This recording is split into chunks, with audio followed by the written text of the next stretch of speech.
Boycott India বা ভারতীয় পণ্য বর্জন ভারতের যে রপ্তানি বাণিজ্যের উপরে একটা প্রভাব ফেলেছে এবং এই আন্দোলন যে ঠিক তাদের জায়গা মতো লেগেছে এটা এখন পরিষ্কার বোঝা যাচ্ছে। তার কারণ বাংলাদেশে যে সামাজিক যোগাযোগ মাধ্যমে ভারতীয় পণ্য বর্জনের ডাক দেওয়া হয়েছে সেটা প্রথমে তারা তুচ্ছ তাচ্ছিল্য করলেও এখন রীতিমতো তাদের সমস্ত মিডিয়া এখন আজান দিয়ে এইটার বিরুদ্ধে লেগে পড়েছে। তারই একটা হচ্ছে প্রথম কলকাতা। এই ইউটিউব চ্যানেলে এখন প্রতিনিয়ত বাংলাদেশে যে ভারতীয় পণ্য বর্জনকারীরা এখন ভারতের গোয়েন্দা নজরদারিতে রয়েছে এটাও পর্যন্ত বলতে তারা দ্বিধাবোধ করছে না এবং তাদের এই যে কয়েকদিন পর পর এমনকি প্রতিদিন দুই একবার তারা এখন ভারতীয় পণ্য বর্জনের বিষয়টি নিয়ে তারা ইউটিউব চ্যানেলে কন্টেন্ট তৈরি করছে। দেখুন তার কিছু নমুনা, তারপরেই আমরা একটু আলোচনায় আসব। বাংলাদেশের অভ্যন্তরে ভারত বয়কট আন্দোলনকারীরা গোয়েন্দা নজরে। সোশ্যাল মিডিয়ার অ্যাক্টিভিটি দেখে তাদের সম্পর্কে খোঁজ নেওয়া হচ্ছে। যারা ভারত বিরোধিতায় নানাভাবে অক্সিজেন ঢালছেন তাদের আসল উদ্দেশ্য সম্পর্কেও খোঁজ নিচ্ছে দুই দেশের সংশ্লিষ্ট তদন্তকারী সংস্থা।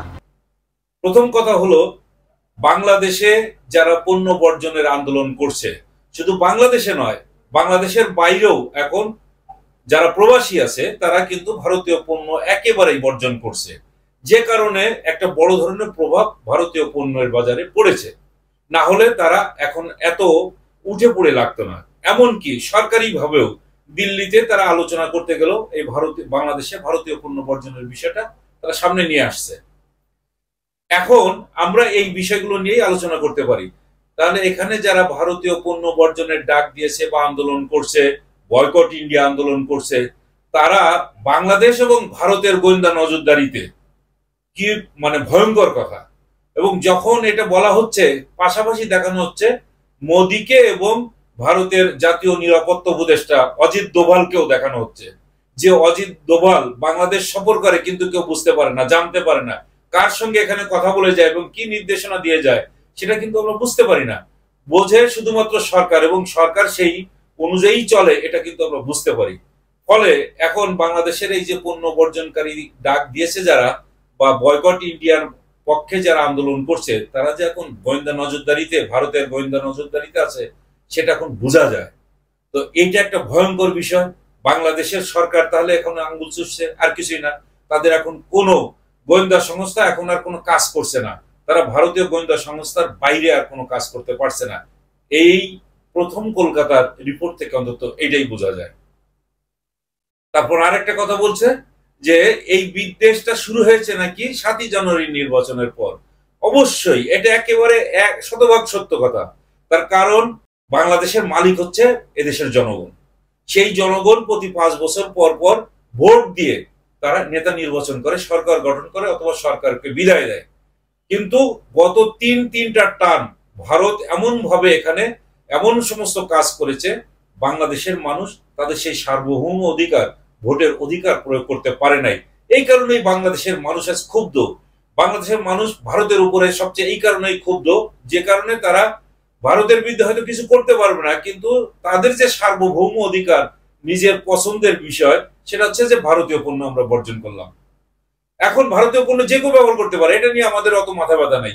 এই প্রথম কলকাতা রিপোর্টে বলা হচ্ছে বাংলাদেশের মানুষ নাকি সফর করার জন্য, পর্যটন ঘুরে বেড়ানোর জন্য, তারপরে চিকিৎসার জন্য, শিক্ষার জন্য ভারতে যাচ্ছে। তারপরে কলকাতায় যে মার্কুইজি স্ট্রিট আছে যেটাকে নাকি বলে বাংলাদেশ পাড়া, সেখানে লোকজন যাচ্ছে আসছে এবং প্রচুর কেনাকাটা করছে। করুক, যে যার যেটা পছন্দ হয়। এবং এটা কিন্তু আমরা কয়েকদিন আগেও দেখেছি যারা বাংলাদেশ থেকে সেখানে যাচ্ছে এবং ভারতীয় পণ্য কিনে সীমান্তে আসছে, বেনাপোল সীমান্তে নাকি ওইখানে নতুন কাপড় চোপড় রেখে দিচ্ছে, শাড়ি, 3 পিস এগুলো নাকি রেখে দিচ্ছে। এরপরও যদি বাংলাদেশের ওই সমস্ত মানুষের কোন রকম আক্কেল না হয় তাহলে তাদের ব্যাপারে আমাদের কোনো বক্তব্য নেই। যেটা যার যা খুশি সে সেটাই করবে, এটা নিয়ে আমাদের অত মাথা ব্যথা নেই। আমাদের মাথা ব্যথা হচ্ছে যারা বাংলাদেশে স্বেচ্ছায় ভারতীয় পণ্য বর্জন করছে তাদের বিরুদ্ধে যদি কোনো রকম পদক্ষেপ নেওয়া হয় তাহলে কিন্তু আমরা সেটা রুখে দাঁড়াবো। এই কারণে এটা হচ্ছে জাতীয় স্বার্থ। বাংলাদেশের মানুষ এই স্বার্থটাকে দেখতে চায়। 2 নম্বর কথা হচ্ছে যে বিদ্বেষ ছড়াচ্ছে নাকি বাংলাদেশের মানুষ, বিদ্বেষ ছড়াচ্ছে ভারতের বিরুদ্ধে। কি কারণে? বরং আমরা উল্টাটাই বলতে পারি যে ভারতের সরকার এমন কাজ করছে যারা বাংলাদেশের মানুষের বিদ্বেষ তারা সংগ্রহ করছে, সঞ্চয় করছে, বাংলাদেশের মানুষের ঘৃণা তারা নিচ্ছে। তার কারণ আমরা অনেকগুলো বিষয় বলতে পারি যে ভারত বাংলাদেশ সীমান্তে যেভাবে পাখির মতো গুলি করে মানুষ মারছে, এরকম তার আর অন্য কোনো সীমান্তে তারা মারতে পারে? বরং অন্য সমস্ত সীমান্তে, যেমন পাকিস্তান সীমান্তে তারা প্রতিনিয়ত মার খাচ্ছে, তারা চীন সীমান্তে প্রতিনিয়ত মার খাচ্ছে। আমরা কি লাদাখের ঘটনা জানি না যে চীনের সৈন্যদের হাতে রডের আঘাতে কত ভারতীয় সৈন্য নিহত হয়েছে? কই কিছু করতে পারছে? করতে পারে নাই। বরং আবার এখন যখন আমরা দেখতে পাচ্ছি যে চীনের যে ম্যাপ হয়েছে, সেই ম্যাপে তারা দেখা যাচ্ছে যে ভারতের অন্যতম একটা প্রদেশ অরুণাচল প্রদেশ তাদের ম্যাপের মধ্যে নিয়ে নিয়েছে। কই ভারত কিছু করতে পারছে? করতে পারে নাই। তা এখন ওই সমস্ত জায়গায় যে তারা অপমান অপদস্থ হয়ে আসছে, এইগুলোর একটা প্রতিশোধ নেওয়ার জন্য বাংলাদেশের সীমান্তে একেবারে গুলি করে এবং ভিতরে ঢুকে তারা মানুষ মেরে যাচ্ছে।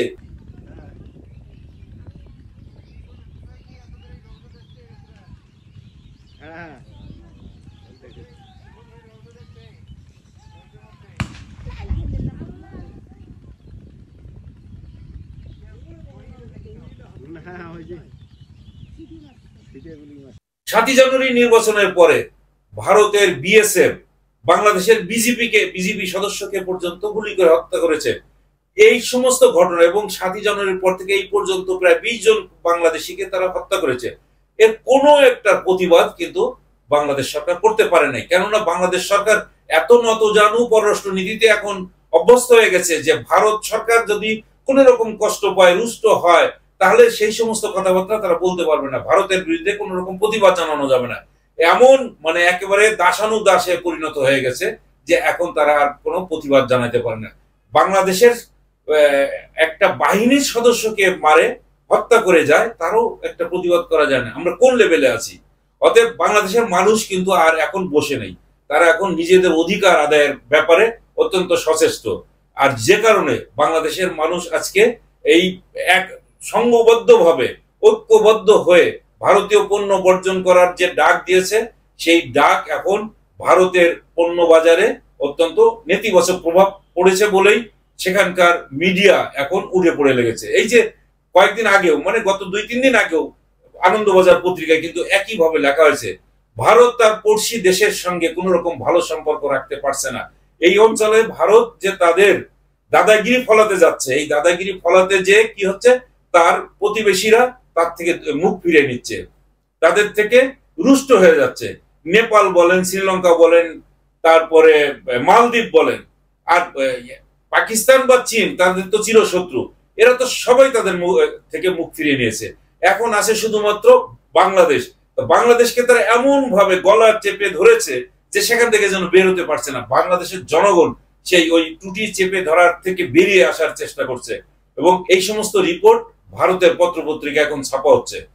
সেখানে দেখানো হচ্ছে যে ভারত আর তার প্রতিবেশীদের সঙ্গে ভালো আচরণ করতে পারছে না, সুসম্পর্ক বজায় রেখে এগুতে পারছে না। সেজন্য ক্রমেই ভারত একটা বিচ্ছিন্ন হয়ে যাচ্ছে, একেবারে তার প্রতিবেশীদের থেকে সম্পূর্ণ আলাদা হয়ে যাচ্ছে। সে এই অঞ্চলে দাদাগিরি ফলাতে চাচ্ছিল, কিন্তু সেই দাদাগিরি ফলানোর যোগ্যতা এবং দক্ষতা তার একদম নেই। সেই জায়গাটা আমরা চোখে আঙুল দিয়ে দেখিয়ে দিতে চাই।